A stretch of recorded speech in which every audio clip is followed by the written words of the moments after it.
Alors me voici dans mon premier tuto Fimo, donc c'est pour vous faire le tuto d'un petit chat kawaii dans un bol de soupe. Bon visionnage.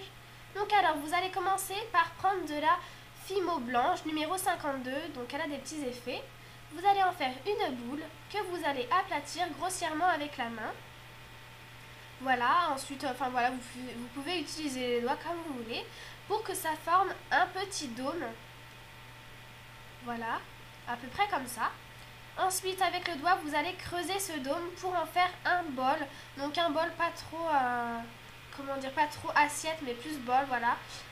Ensuite, vous allez prendre de la Fimo numéro 17, donc c'est de l'ocre, pour pouvoir faire la petite tête du personnage et tout le corps d'ailleurs.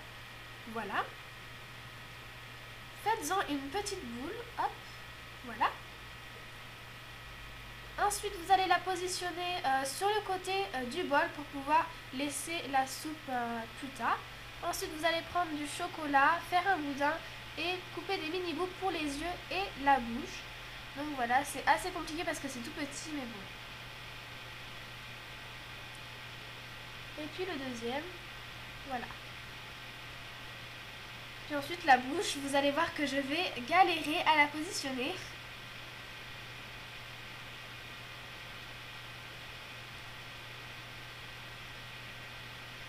Et voilà, ça y est, je l'ai enfin positionné. Voilà à peu près. Ensuite, vous allez reprendre de la Fimo ocre pour pouvoir faire les petites oreilles. Donc voilà, vous mettez, faut faire les deux oreilles de la même quantité de pâte Fimo. Voilà, donc moi je fais une espèce de boule que je forme après directement sur la tête. Voilà, donc en fait il faut simplement faire des petits triangles et puis ça vous fera de belles oreilles. Voilà, moi je trouve que je trouve que c'est vraiment trop mignon. Hop. Et voilà. Ensuite, prenez de la Fimo liquide, donc ce sera pour faire la soupe. Puis vous devrez prendre des craies. Donc moi je prends une craie un petit peu rosée parce que je veux faire ma soupe un peu rosée. Je sais, c'est assez original. Vous allez voir qu'elle ne sera pas aussi claire que la poudre sort là de la craie.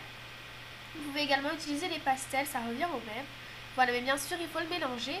Donc moi j'ai fait exprès de couper des petits morceaux pour que ça puisse faire des grumeaux parce que je voulais une soupe pas trop liquide mais avec des petits grumeaux. Enfin je trouve que ça fait un peu plus réaliste. Voilà. Voilà, positionnez-le dans le petit creux que vous avez laissé. Voilà, il faut quand même laisser de la marge pour pouvoir quand même mettre une soupe parce qu'à la base c'est un bol de soupe. Voilà.